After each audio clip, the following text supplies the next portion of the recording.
घंटे सोई थी। 4 घंटा मेरा रिवाइज हो गया, दोबारा के सुना। हाँ कुछ तो ना पढ़ रही थी ना, दिमाग में टेप रिकॉर्डर पर चला था। पहला बताओ क्वेश्चन, पहला क्या क्वेश्चन आया है? What is meant by exclusion of a partner?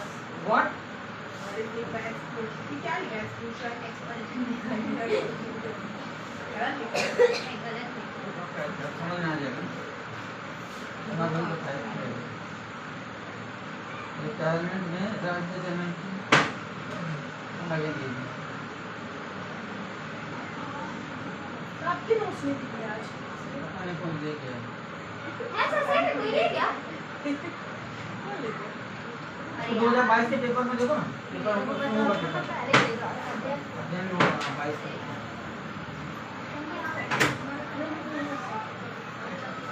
सरकार पढ़ा रहे हैं ना? आज सर कितने नोट बना रहे हैं सर? आप क्यों पढ़ा रहे हैं? आखिर तक ये देखना है सर को। ये वो कहां है निशा? ये आप ये चल दर्शन करना तो पूछा नहीं मैं करता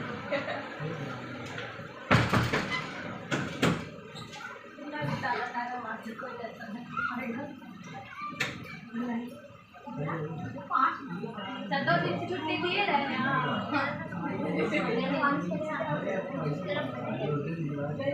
हाँ तो हम लोग क्या करेंगे? इसको उसमें ट्रांसलेशन में डालो क्या है? है वही लिखा हाँ सर इस महीने में प्लीज हम 5 सब कर देंगे। हाँ सर सर सर मुझे मैंने वो ट्रांसलेशन में डालो इसको।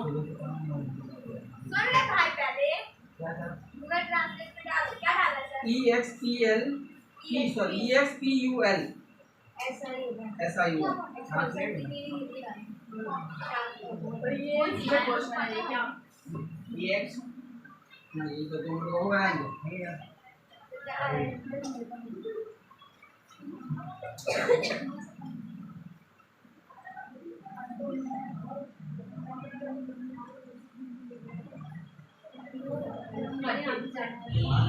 नहीं समझ आ रहा है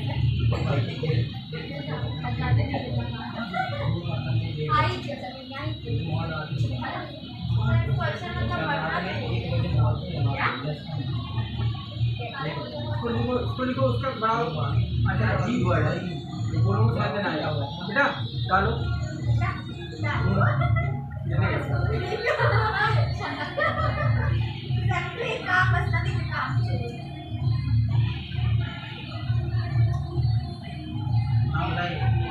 EXPULSION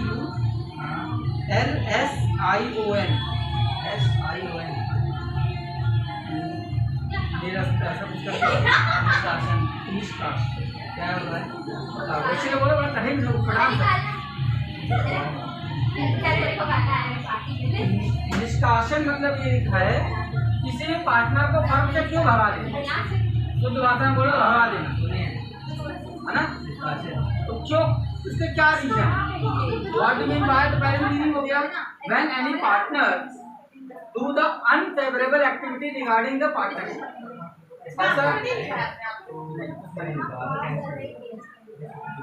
ये क्या कहलाता है जब कोई पार्टनर बिजनेस के अगेंस्ट कोई काम करता है या पार्टनरशिप के अगेंस्ट कोई काम करता है तब उसको हम पार्टनरशिप से क्या करते हैं डिस्कशन कर देते हैं ये बात अब वो क्या क्या चीजें हो सकती है पहला सेम बिजनेस चालू करना दूसरा बिजनेस के कॉन्ट्रैक्ट कहीं और भेज दे बिजनेस की कुछ इंफॉर्मेशन लीक कर दे या बाकी पार्टनर उसके ऊपर से फेथ को खो दे फेथ को खो दे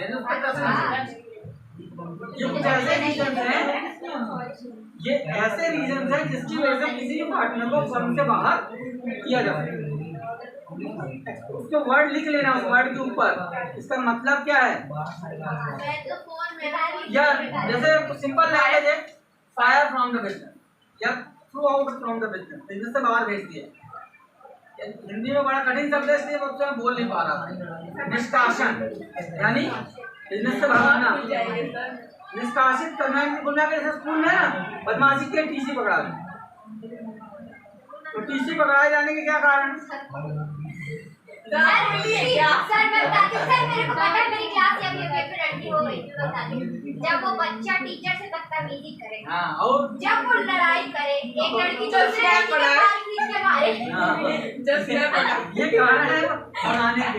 ऐसे पार्टनरशिप से भगाने के क्या क्या कारण होंगे? सर उसके लिए पहला, उसने बिजनेस के सीक्रेट को लीक किया, नंबर 1। दूसरा, सेम बिजनेस चालू कर दिया। तीसरा, बिजनेस के जो कॉन्टैक्ट थे या कस्टमर्स उनको दूसरी जगह प्लग इन करा दिया, ठीक है ना? या क्या बिजनेस के सीक्रेट देना, या एक चीज और है, सेम टाइप के बिजनेस में दूसरी जगह पार्टनर बन जाए। भाई मेरा कपड़े का बिजनेस है, 4 पार्टनर है, एक पार्टनर ने दूसरे कपड़े के बिजनेस में ही पार्टनरशिप ली। आपने शार्क टैंक देखा है? शार्क टैंक में कई बार ये वर्ड वो लोग बोलते हैं कि मैं कॉन्फ्लिक्ट ऑफ इंटरेस्ट की वजह से आपके साथ पार्टनरशिप नहीं करता।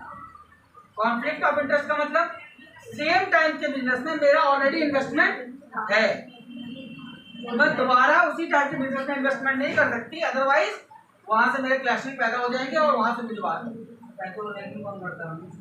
पैसों लेने वो तो सब उनके वो रहते हैं, सीईओ या एग्जीक्यूटिव। देखो एक्चुअली समझो इस बात, बड़े बिजनेसमैन होते ना जो, they only create a plan, जो अपन ने पढ़ा था ना, एडमिनिस्ट्रेशन, मैनेजमेंट और ऑर्गेनाइजेशन। जो एडमिनिस्ट्रेशन होता है ना, जो टॉप लेवल होता है, they only think about the idea कि मेरे को ये काम करना है, हु विल एग्जीक्यूट? मैनेजर, जो उसकी मैनेजिंग डायरेक्टर्स की टीम है, वो उसको एग्जीक्यूट करती है। अब जैसे 6G आना है, मान लो रिलायंस ने मुकेश अंबानी ने सोचा मुझे 6G लाना है, तो 6G लाने का काम कौन करेगा? मुकेश अंबानी को तो टेक्नोलॉजी नहीं आती ना, उसकी मैनेजमेंट टीम है, वो उसकी मैनेजमेंट टीम, उसकी रिसर्च एंड डेवलपमेंट टीम देखेगी, वो खाली विजन देख के पैसा देगा। ये दोनों में डिफरेंस है, ठीक है ना? अब बात करते हैं, ये वाला क्वेश्चन क्लियर हुआ कि नहीं? बन जाएगा, 2 नंबर में आएगा। डिस्क्राइब 30 वर्ड यार, 30 शब्द में कितना लिखोगे? अगर आपने दो लाइन लिख करके और ये 4 पॉइंट के नाम बस लिख दिए तो काम खत्म हो जाना है। क्या पॉइंट है? Doing same type of business separately, creating a new या involve in new partnership in the same type of business, leaking the secret of partnership and sharing the contacts of customer to the other business। भाई simple सी बात है, तुम तीनों partner हो, ये तुम्हारे business का सीक्रेट लीक कर दे, भगा ना दोगे? सीधा लॉजिक है। और ये मान लो तुम दूसरा पार्टनर बन जाए तो तुम भगा दो, और वो केस स्टॉप देगी, मान है निकाल पैसे, निकाल फिर खाएगी पैसे। पैसे क्या? नहीं नहीं जा रहे हैं।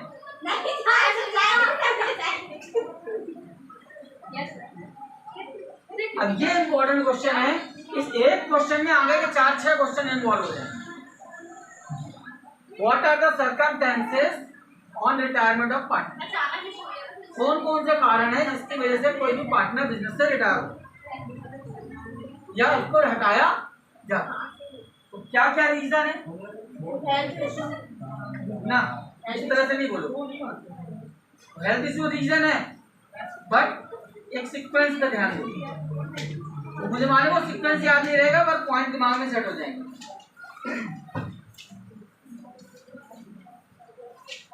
एक कॉमन फैक्टर वाला जो बात करते पहले, need of retirement. Need of retirement तो ये 5 पॉइंट लिखे, 6 पॉइंट, 8 पॉइंट लिखे।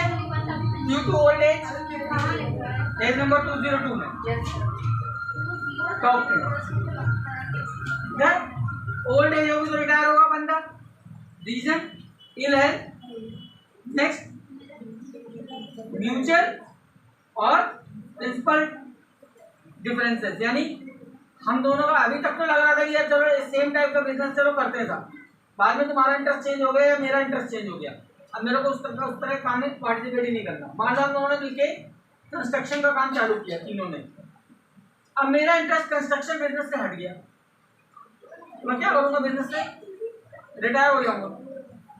फिर है अनलॉफुल वर्क। अनलॉफुल मतलब इलीगल है। अगर मैंने कोई ऐसा काम कर दिया जो कि आपके बिजनेस के हिसाब से इलीगल, तो आप मुझे भगा दोगे। क्यों? या मुझे रिटायरमेंट लेना पड़ेगा। रीजन? क्योंकि उसकी वजह से आपके बिजनेस पे इम्पैक्ट आएगा। फिर बिजनेस लगातार लॉस पे आए। ये 5 पॉइंट याद रखो, आसानी से याद हो जाएंगे। पहला, ओल्ड एज हो गई, इल हेल्थ हो गई, है ना। अगर हमारा प्रिंसिपल डिफरेंसेस, ये वाला वर्ड थोड़ा सकता याद ना रहे, प्रिंसिपल डिफरेंसेस वाला। एक हो सकता है कॉन्फ्लिक्ट ऑफ इंटरेस्ट, मेरा इंटरेस्ट अब नहीं है उस बिजनेस में।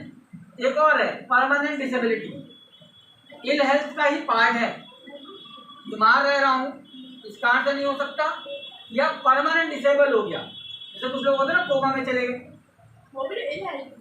इल हेल्थ में तो और ज्यादा डिस्क्राइब करोगे तो वो परमानेंट डिसेबिलिटी का है। इल हेल्थ रिकवर हो सकता है, परमानेंट डिसेबिलिटी रिकवर नहीं हो। पैरालिसिस में चांसेस है रिकवरी की, लोगों में डॉक्टर लिख लेते कि अभी की रिकवरी के चांसेस। ये रीजन हो गए आपके पार्टनर के रिटायर होने की। अब ध्यान देना, जो मेन पॉइंट है,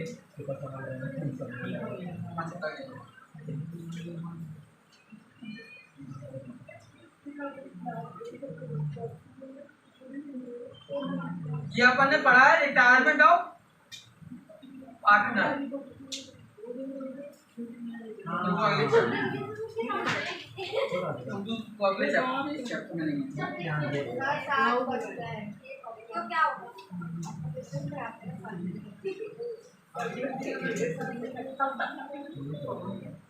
What do you mean by gaining ratio?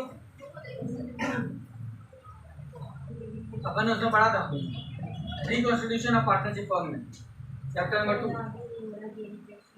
Gaining ratio means when any partner retire from the firm, जब कोई पार्टनर फर्म से रिटायर हो जाता है, समझना, उसके शेयर को रिमेनिंग पार्टनर टेक ओवर करते हैं। That is retired partner share is distributed between the remaining partner, old नहीं बोलोगे, remaining partner. That ratio is known as gaining ratio. The formula of gaining ratio is new minus 4। 2 number में आना, बहुत lengthy लिखने की जरूरत नहीं है। Then any partner retire, his share is taken over by the remaining partner in a certain ratio is known as gain.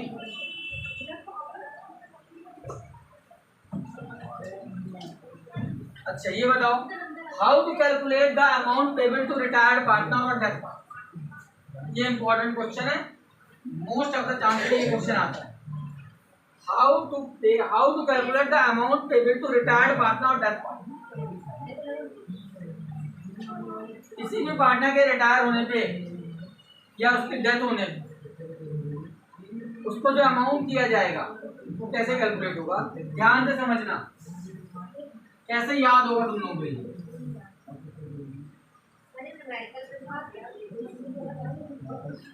ये मान लो रिटायर हो रहा है या इसकी डेथ हो रही है, ध्यान से समझना।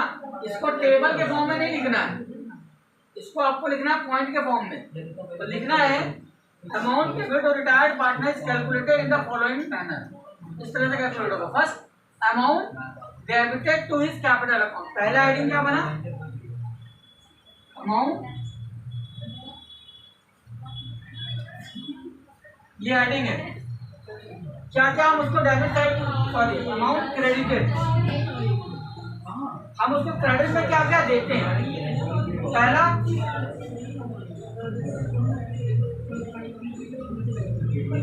यहाँ कैपिटल लिखते थे, हाँ कि ना, जो उसको मिलेगा। दूसरा क्या लेते थे? इंटरेस्ट ऑन कैपिटल, फिर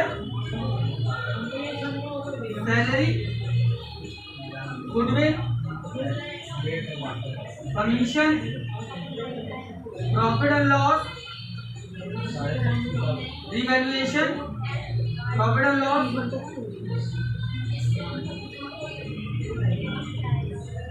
रिजर्व, इंटरेस्ट ऑन कैपिटल यहाँ नहीं लिखते थे।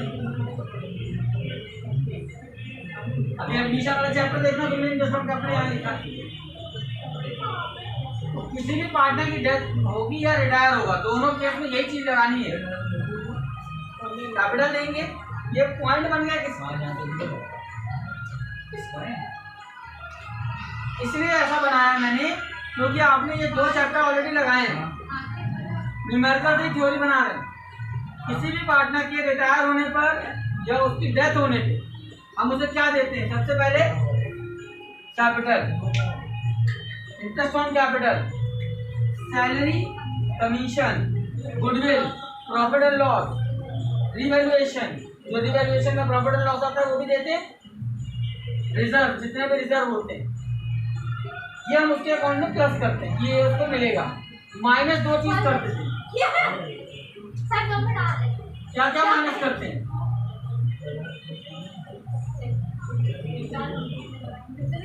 ड्राइंग और इंटरेस्ट ऑन,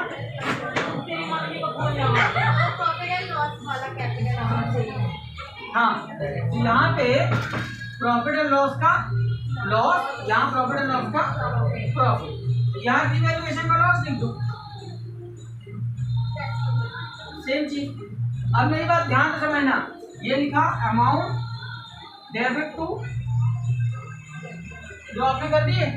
देखो मैं बता रहा हूँ 4 पॉइंट के हिसाब से कैसे बनाओगे क्वेश्चन, मैटर कितना बड़ा बनाएंगे। What the recorded in credit side, क्या आपने नाम लिखे 1.2 रिकॉर्ड लिखते चले जाओगे। What the recorded in debit side लिख दोगे, ठीक। अब अभी अगली हेडिंग बनाओगे,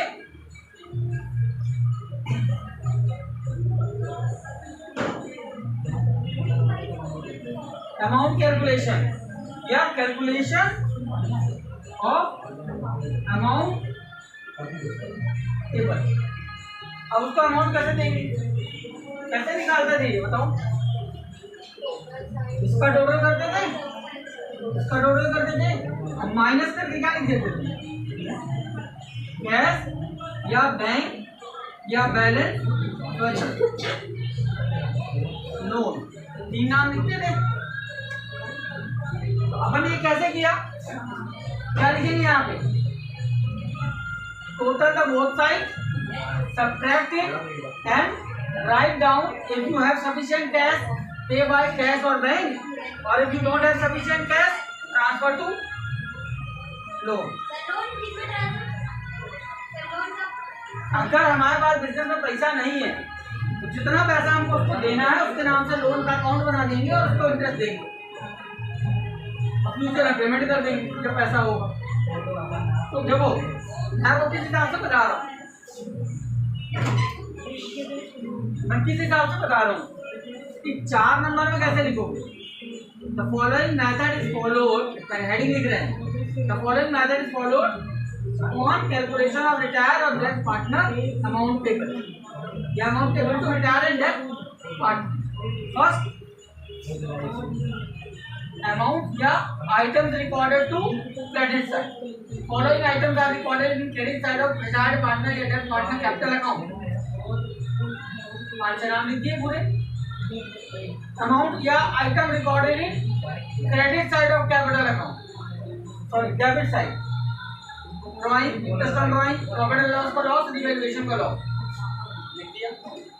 Calculation of amount payable.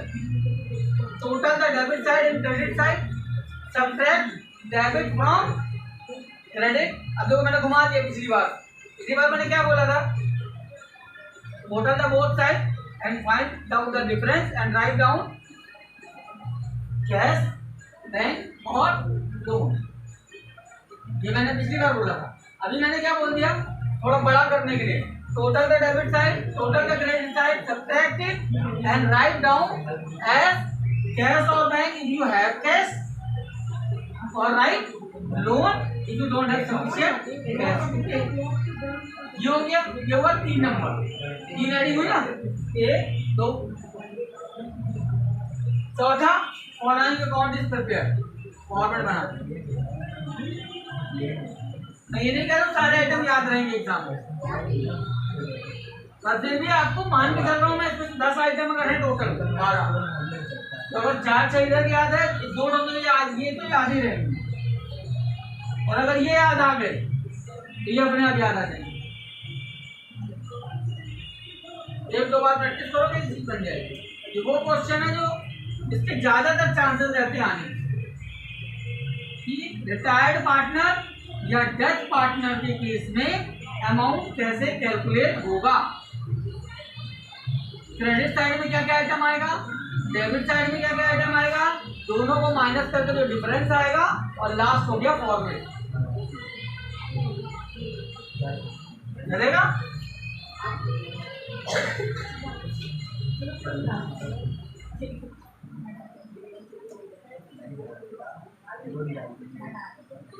तो इसमें मैंने इसमें आंसर भी दिया हुआ 2020 में आया था ये। How to calculate amount payable to retired partner. उसी का दूसरा क्वेश्चन है how you will calculate amount payable to the legal representative on the death of the partner. इधर दोनों क्वेश्चन सेम है, 2020 में आया था 1 और 2 नंबर, दोनों क्वेश्चन का आंसर सेम है। अच्छा ये बताओ इसमें रिटायरमेंट और डेथ में डिफरेंस कहाँ आ जाता है? वो रिटायर हुआ वो मर गया, दोनों में मेन डिफरेंस था। जिसकी हो जाती है उसका जो कैश था उसके एग्जीक्यूटर को दे रहे थे, और रिटायर वाले को रिटायर उसको दे देंगे वो जिंदा। ये एक डिफरेंस है, गुड, मेजर डिफरेंस है। एक और अमाउंट कैलकुलेशन में क्या डिफरेंस आता है, कहाँ चेंज होगा? आते यही अमाउंट है।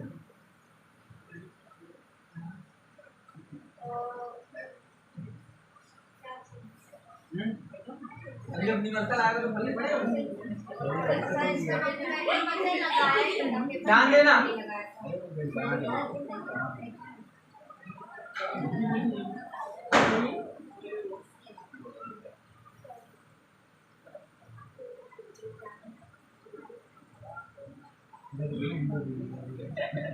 ये जिनमें स्टार लगा है इसमें हम मंथ का कैलकुलेशन करते हैं,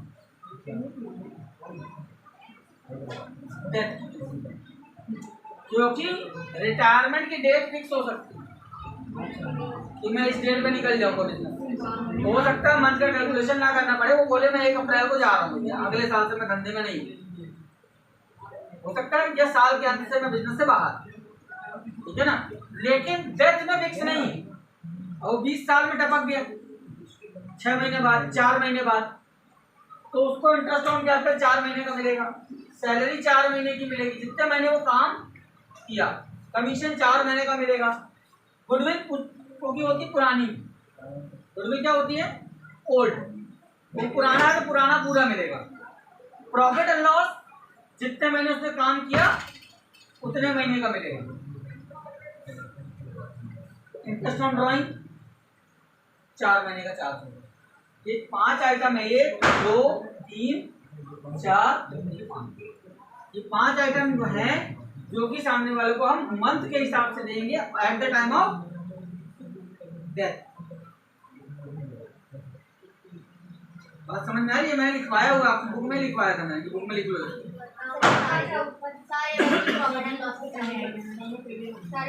हाँ, प्रॉफिट एंड लॉस में जो आइटम इधर लिखते हो वो इधर आ गया, जो इधर लिखते हो वो इधर आ गया, ठीक है ना। ये 5 आइटम वो हैं जिसमें हम मंथ का कैलकुलेशन करेंगे जब किसी पार्टनर की डेथ। तो ये एग्जाम में नहीं आता ये question, what is the difference between retirement and death, ठीक है ना।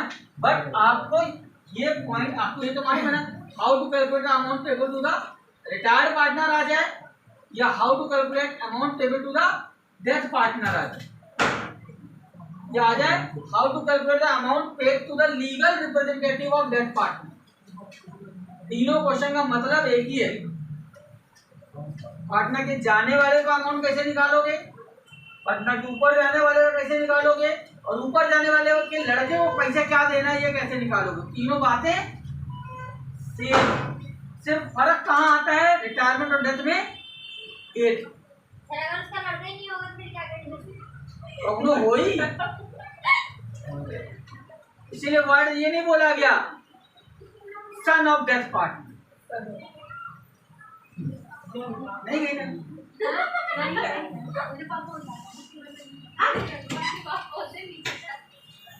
बोला ना दर्शन करने तो आराम से भाई, नहीं घर आने के लिए इतने जल्दी से पापा।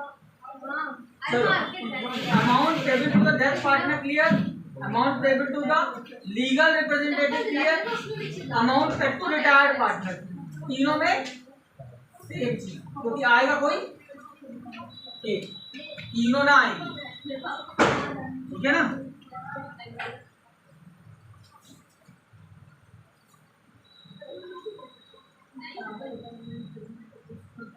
और इसको मैंने यहाँ डिटेल में लिखा दिया, जो मैंने समझाया वही नीचे लिख दिया डिटेल में।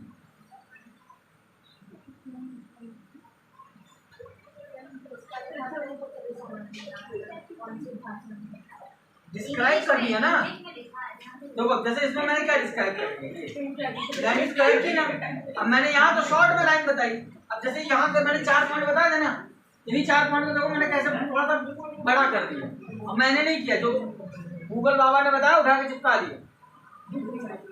क्या लिखा देखो, drawing by the disease partner, अब यहाँ क्या लिखा था, ड्राइंग। फिर क्या लिखा दूसरा, इंटरेस्ट ऑन ड्राइंग लिखा। तीसरा क्या लिखा है, the share of deceased partner in the loss on revaluation of assets and liability, बड़ा कर दिया ना। बाकी है क्या, शेयर ऑफ रिवैल्यूएशन का लॉस। तीसरा क्या है, deceased partner share of loss up to the date of death, यानी प्रॉफिट एंड लॉस का। देखिए वही लाइन है, लेकिन इसलिए बड़ा किया हुआ है क्योंकि हमको वर्ड्स भी ध्यान रखना है, कितने वर्ड्स में लिखना है। तो ये आप लाइनें अपने ओन वर्ड्स में लिखो, तो रटो नहीं।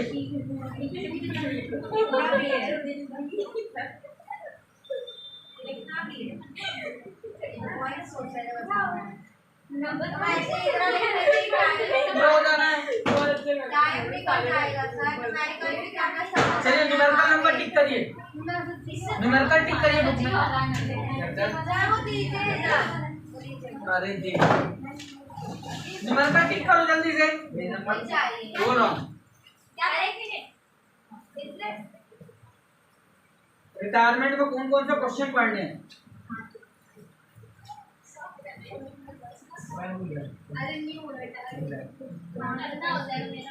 पहला देखो पेज नंबर 247 में देखो 6 नंबर क्वेश्चन है क्या कोई,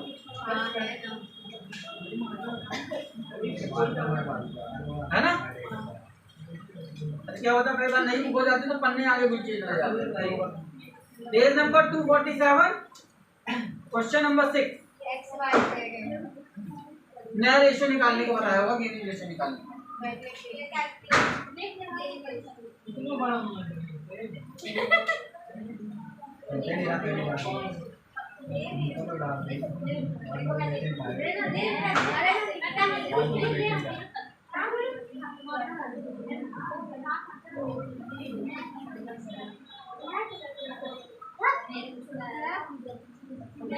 दो 2019 में कोई क्वेश्चन नहीं आया, 2018 में एक क्वेश्चन आया था। एक चीज चेक करो, बुक में एक क्वेश्चन होगा जिसमें बैलेंस शीट का टोटल 2 लाख या 2,20,000 होगा। देखो ध्यान से, बैलेंस शीट में क्वेश्चन देखो,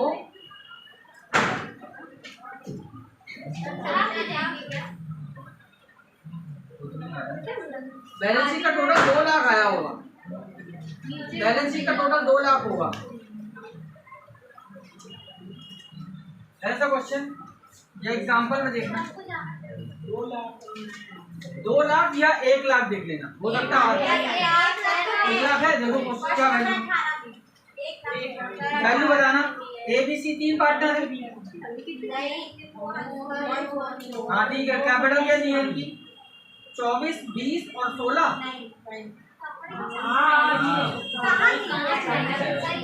27 कौन सा, 27 कौन सा है, जनरल 18,000। क्रेडिटर 44 से 22 है। 27 नंबर क्वेश्चन में देखो, मैं तुम लोग जो बोल रहा था ना वही समझो। क्या करना है, क्वेश्चन को अगर चेंज करना चाहे तो अमाउंट को या तो डबल कर देगा या तो हाफ कर देगा। अब जो बुक का 27 नंबर क्वेश्चन है वही क्वेश्चन 2018 में आया है। उसने नाम क्या लिखे हैं उसने, ठीक है ना, नाम उसने कर दिया ABC, अमाउंट कर दिया डबल। उसने 20 लिखा तो उसने 40 कर दिया, उसने 24 लिखा तो उसने 48 लिखा। एग्जैक्ट वही क्वेश्चन चिपकाया है, बट क्या कर देगा, अमाउंट डबल, या मान लो उसको 20 लिखा तो उसको 10 करके नया बना दे, हाफ कर दे। बात समझ में आ रही है? तो क्वेश्चन का टाइप ध्यान रखना है। 27 वाला टिक कर लो, टिक कर लिया। 27 नंबर ना टिक किया ना। अब देखो मजेदार बात, 2017 में 27 नंबर आया एग्जैक्ट बुक का, और 2018 में उसी क्वेश्चन को उसने दिया अमाउंट डबल को। 2017 में क्वेश्चन दिया, 27 एज इट इज चिपका दिया, और 2018 में अब यही चिपकेगा। अब ना आएगा ना सर, अब आ नहीं 5 साल हो गया, 6 साल। अब लगा यही उसका ही छाप देगा ना सर। 24 नंबर देखो, 26 नंबर न्यू बुक की 26 नंबर। ये बजट वाला है। वो आ जाएगा ये तो खत्म हुआ, लगा हुआ है टाइम पे। पर आपने इंपॉर्टेंट भी टिक करवा दिया। लोन अकाउंट वाला है ना, चल अब रख। क्वेश्चन नंबर 17, क्लिक करना है कि 26 वाले के बाद क्वेश्चन नंबर 17। बहुत बड़ा है, कहाँ बड़ा है? पहले बहुत बड़ा है, बोलने बड़ा नहीं आता। उसमें से ये बहुत कहाँ बड़ा है? 4 नंबर 4 बड़ा क्वेश्चन एक अबे छोटा क्वेश्चन है। एक भी उसका रीजन मालूम है क्या है? उसमें आइटम कुछ नहीं, उसमें आइटम अंदर कुछ नहीं।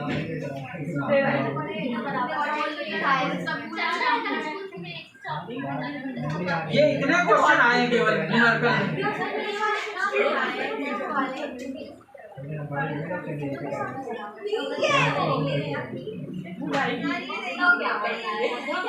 अब जो ये पहले अपन इनको लगाएंगे, इसके बाद अपन देखेंगे कि इसी तरह के कौन से अपन और इजी वाले देख सकते हैं। बाकी सब कुछ नहीं, 17 है।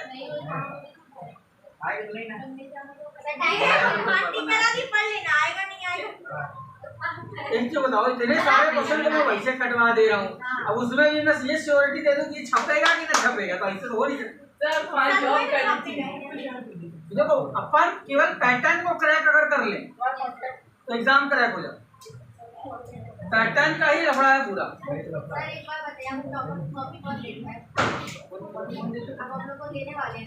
अरे वो बोर्ड की वेबसाइट में रहती, मैंने डाउनलोड की हुई है, वो तुमको भेज दूँ। अभी इस साल की अपलोड नहीं हुई है, दिक्कत ये है। पिछले साल की तो मैं अभी आज भेज देता हूँ। तब आज के लिए क्या क्या पढ़ा,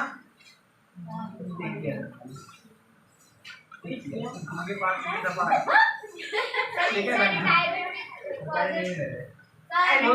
रिटायरमेंट के क्या क्या प्रोसेस है, क्यों रिटायर होता है? बीमार हो जाए, मरेगा तो आएगा रिटायर हो। बीमार हो गया, बूढ़ा हो गया, उसका इंटरेस्ट लूज कर गया, दूसरे पार्टनर से इंटरेस्ट चला गया,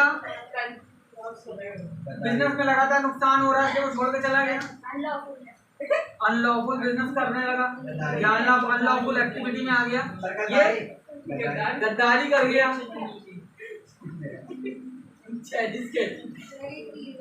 ये हो गया रीजन ऑफ रिटायरमेंट। दूसरा क्वेश्चन क्या बताया था?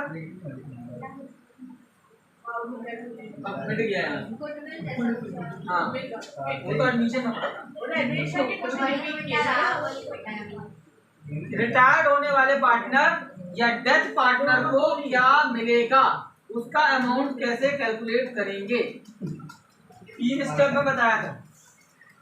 अमाउंट क्रेडिट में क्या क्या आएगा, रिटायरमेंट या डेथ, दोनों के केस में यही लिखना।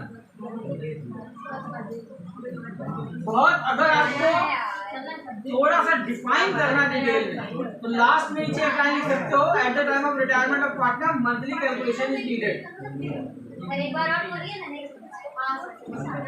अगर डेथ ऑफ द पार्टनर का क्वेश्चन आता है तो उसको अमाउंट टेबल कैसे निकालोगे, तो उसमें एक नीचे नोट लिख सकते हैं कि at the time of death of partner few items are calculated on the basis of month.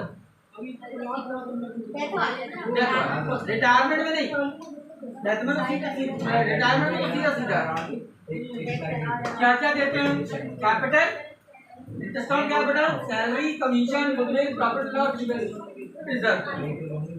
क्या क्या डिडक्ट करते हैं, drawing, interest on drawing, loss on profit and loss, loss on dividend, and amount payable to the death या retired partner is transfer to loan account if you don't have sufficient।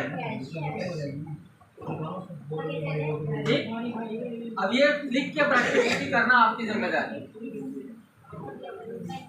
कल numerical की बात करेंगे इसके।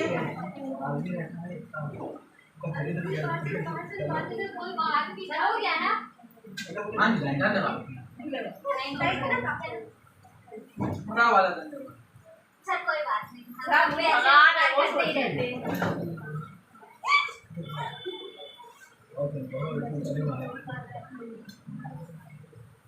हमारी चप्पल चोरी हो गई।